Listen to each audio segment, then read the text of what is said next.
Bueno, vamos a ver ahora una de las estructuras más complejas e interesantes de la columna vertebral, que es el disco intervertebral. Obviamente que siempre en aras de la simplificación se puede cometer algún error conceptual que si alguien especializado en el tema escucha lo puede ver justamente como un error, pero en la generalidad obviamente que es correcto interpretarlo así.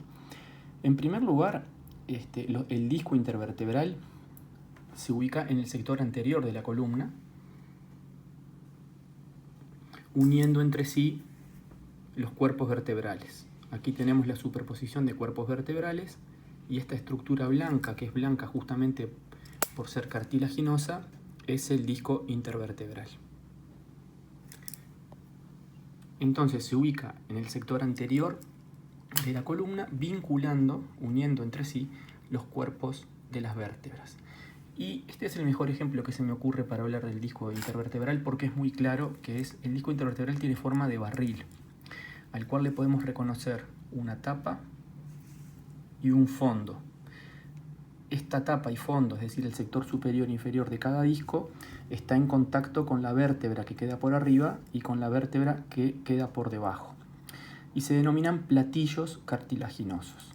Los platillos cartilaginosos son un sector muy importante del disco intervertebral porque al estar en contacto con la vértebra superior e inferior permiten la nutrición del disco intervertebral. Justamente el disco, por poseer una estructura cartilaginosa, no tiene vasos y por lo tanto se nutre por difusión a través o a partir de las estructuras que lo rodean. Entonces, durante el día, nuestro peso corporal lo que hace es aplicar justamente un peso al disco. Lo que hace esto es que el disco se deshidrate y cuando descansamos o cuando nos acostamos, el disco vuelve a lograr su tamaño en base a la entrada de líquido desde la vértebra de arriba y desde la vértebra de abajo a través de difusión. Entonces el platillo cartilaginoso conceptualmente es la estructura que queda formando el techo o la tapa y el piso del barril. Está en íntima relación con la vértebra de arriba y abajo, fijado en la vértebra de arriba y abajo, y cumple un importante papel en la nutrición del disco intervertebral. En segundo lugar tenemos las tablas de madera que forman la periferia o el cuerpo del barril.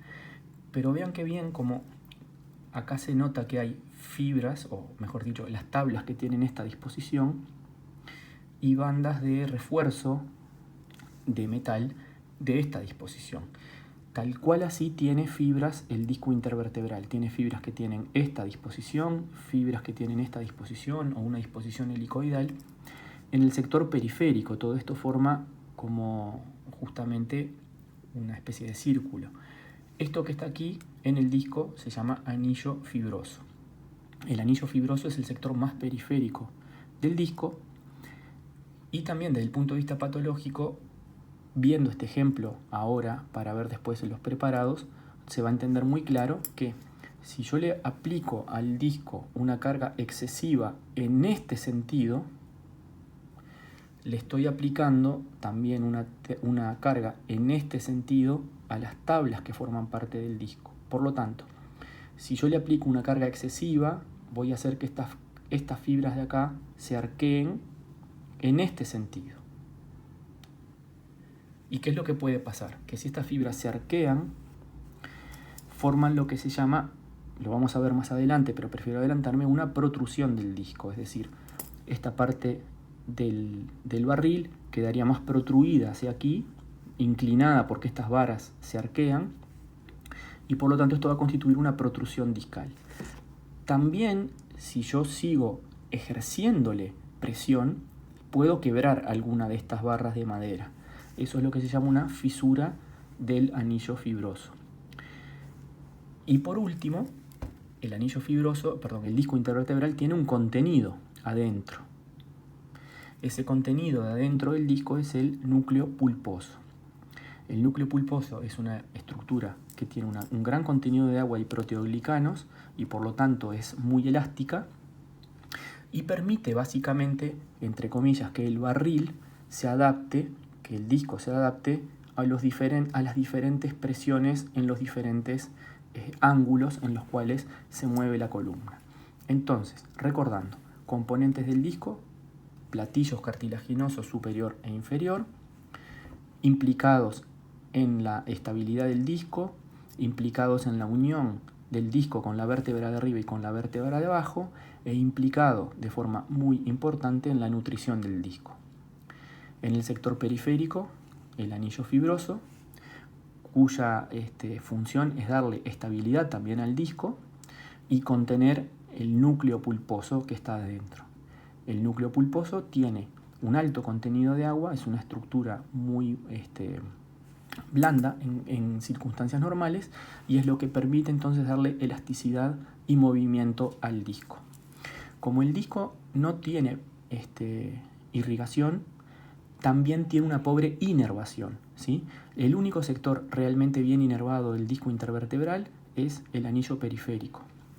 Entonces, las protrusiones discales, es decir, la distensión de los componentes, de las fibras componentes del disco o la rotura de las fibras componentes del anillo fibroso, pueden generar dolor por estímulo directo de estas fibras, pero además van a producir de forma refleja una contractura de los músculos que rodean al disco intervertebral.